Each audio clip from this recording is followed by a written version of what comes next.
আজ কানাডাতে 25শে December Christmas. তো আজকে এই সেলিব্রেশনের দিনে আমার স্বামীও বাসায় ছিল।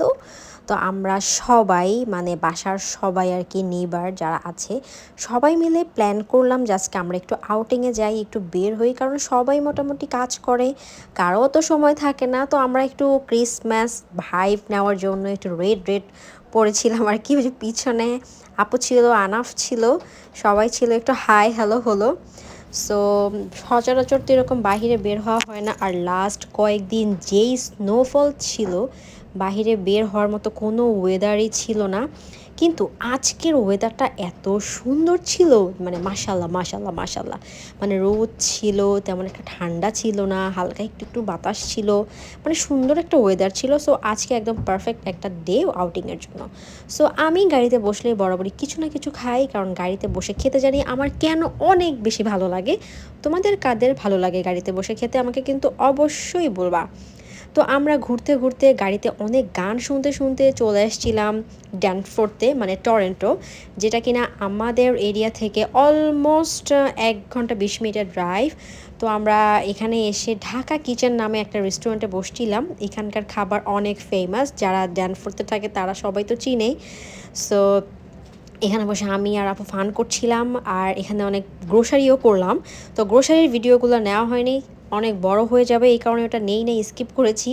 সো আমাদের সাথে যাই সব পুরুষরা ছিল আর কি, তারা হচ্ছে মানে অর্ডার করছিল খাবার, আর আমরা হইতেছে বসে বসে এখানে দুষ্টামি করতেছিলাম, ভিডিও ক্লিপও নিতেছিলাম।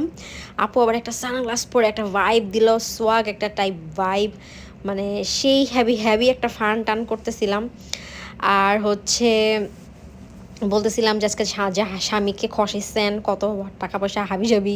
তো যাই হোক, এগুলা মানে দুষ্টামি করতে করতে আমাদের হালকা পাতলা স্ন্যাক্স চলে আসছে। এইখানকার কলিজার সিঙ্গারাটা অনেক বেশি ফেমাস, এবং এটা মোটামুটি অনেক বড়। আমি জানি না ক্যামেরাতে কীরকম বোঝা যাচ্ছে, বাট এইটা বেসিক্যালি অনেক বেশি বড়, যেটা মানে একজনের জন্য একদম পারফেক্ট। আর আমার জন্য তো মানে কি বলবো, অনেক বেশি পারফেক্ট, কারণ আমি এটা পুরোটা খেয়ে শেষ করতে পারি না।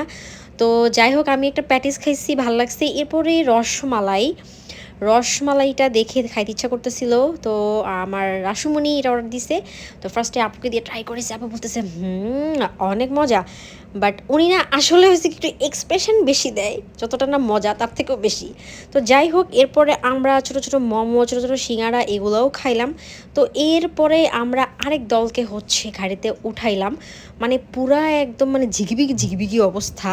মানে আমাদের এখন বাসায় যাওয়ার পালা, আমরা এখন বাসা যেতেছি। গাড়ির মধ্যে মোটামুটি অনেক মানুষ, মোটামুটি আপনার হয়েছে 10 জন 11 জনের মতো মানুষ আমরা গাদাগাদি করে বসছি, কারণ দুইটা গাড়ি নিয়ে আসতে চাচ্ছিলাম না। এমনি রাস্তা একটু স্লিপারি ছিল, তো আমরা বাসা থেকে একটা মোড়া নিয়ে গেছিলাম।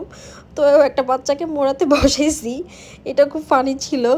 তো যাই হোক, সবাই মানে বসে খুব এনজয় করতেছিল। আসলে সবাই এক গাড়িতে হলে কি হয় বলেন তো, অনেক গসিপ হয়, অনেক হাসাহাসি হয়, এটাই মজা।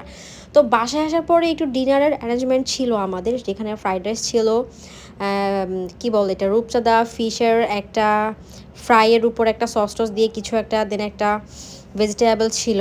সো সারাদিন একটু আউটিং টাউটিং করে মানে রাতে আর কি ছোটো মোটো ডিনার। তো সবাই খুব মজা করে খাচ্ছিল, এটাই দেখতে খুব ভালো লাগতেছিল। আর মানে হয় কি, একঘেয়েমি কাজ থেকে মানে এখানকার মানুষ যখন একটু সময় পায় সেই কাজ টাজ করার পরে তখন একটু চিল করে, কারণ আসলে এখানে পরিবারের মানুষ কেউ নাই, নিজেদেরকে অনেক হাসি খুশি থাকতে হয়। তা না হলে তো ডিপ্রেশন ফ্রাস্ট্রেশনে মানে মানুষ ভোগে এখানে বেশি। এই জন্য আমরা সবসময় চিন্তা করি নিজেদের মতো করে আনন্দ করার, সময়গুলোকে নিজেদের মতো করে পাস করার। তো এই ছিল আমাদের ক্রিসমাস। আসলে গত বছরের ক্রিসমাসকে অনেক বেশি মিস করছিলাম, কারণ গত বছর এই টাইমে আমি আমার নিজের দেশে ছিলাম। যাই হোক, সবাই ভালো থাকবা, বাই বাই।